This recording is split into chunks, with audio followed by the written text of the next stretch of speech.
The sun had barely risen over the red canyons of Arizona when Eli Turner saddled his horse, Dusty. The air was cool and dry, the kind that carried whispers across the desert floor.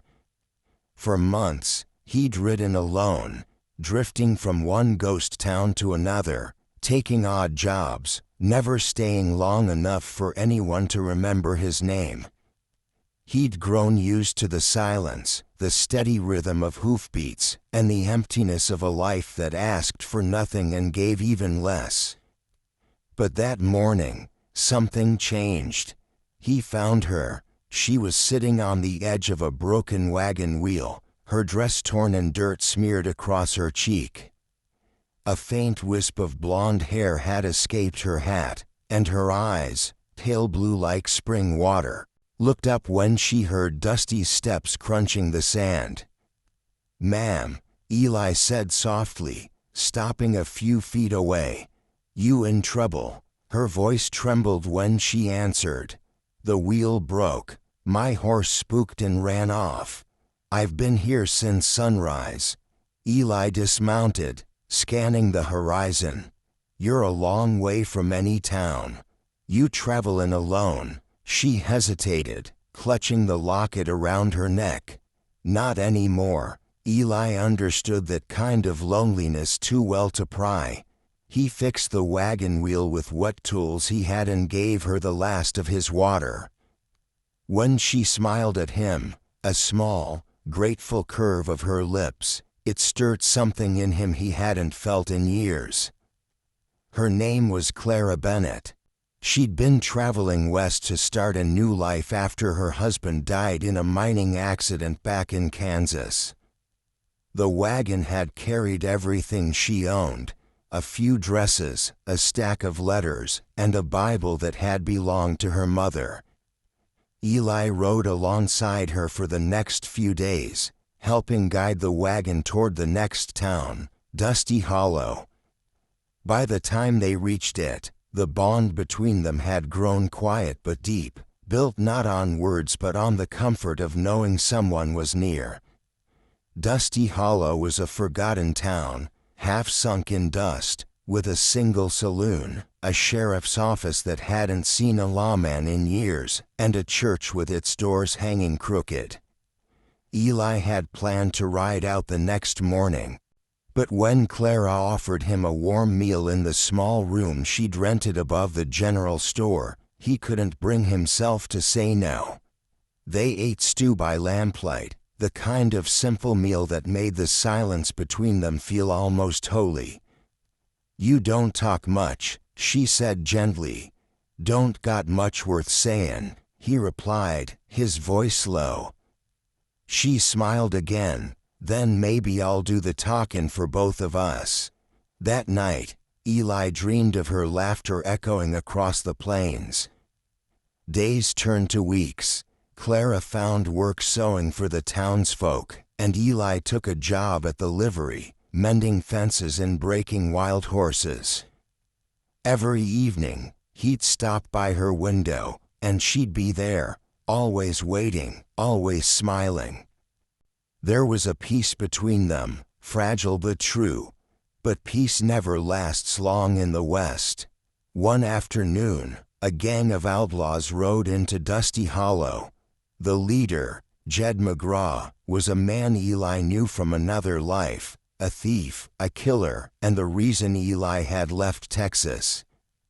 Years ago, they'd ridden together under the same sky until Jed had turned on him, leaving him for dead after a robbery gone wrong. When Jed saw Eli standing by the corral, the grin on his face was poison. "Well, if it ain't Eli Turner.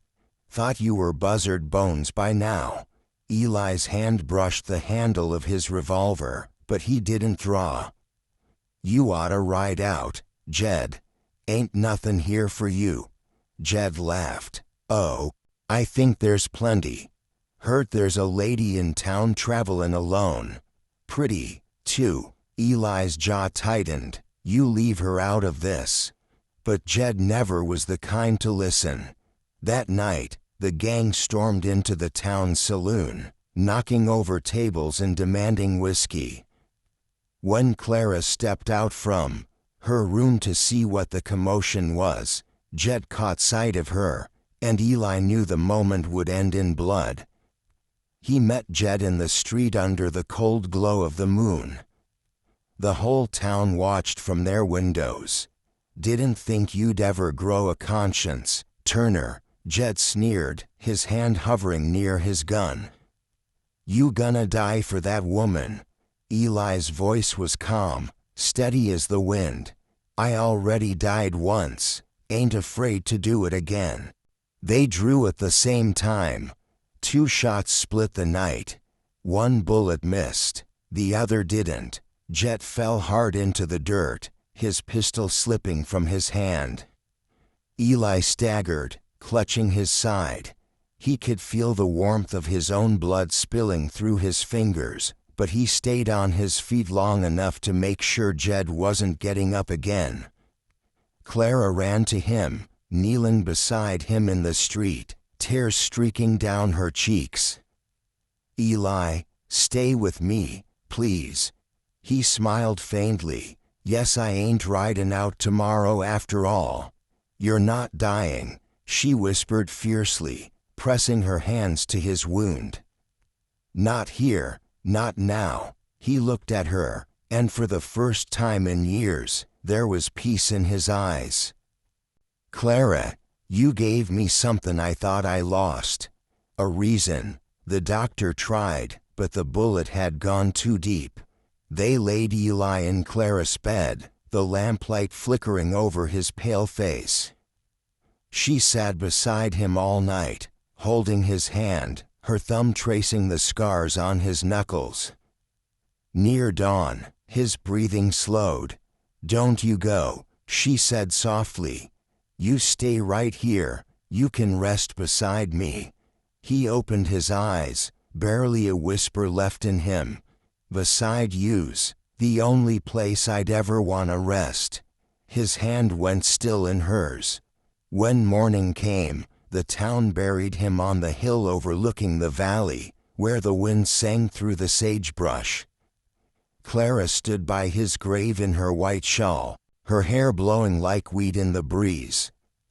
The preacher's voice was quiet, but she barely heard it, her heart too full of the sound of Eli's laughter, the memory of his steady gaze, the feel of his hand in hers. Weeks passed, the town began to forget. But every evening, Clara would climb the hill, sit by the simple wooden cross that marked his grave, and talk to him as if he were still there. One night, as the sun sank into the horizon, painting the desert gold, she whispered, "You kept your word, Eli. You're still right here beside me."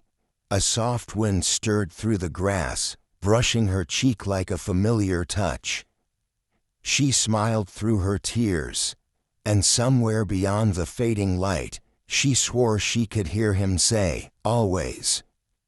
Years later, travelers passing through Dusty Hollow would sometimes see a woman sitting on that hill, her voice drifting through the twilight. They said she was talking to the wind, to the ghost of a cowboy who had once given his life to protect her. And when the wind blew just right, it carried his reply, a faint whisper that seemed to echo across the canyon walls. "No, you can rest beside me." Because love, in the Old West, never truly died. It just changed its shape, becoming the wind, the dust, and the memory that lingers when the sun dips low over the endless plains.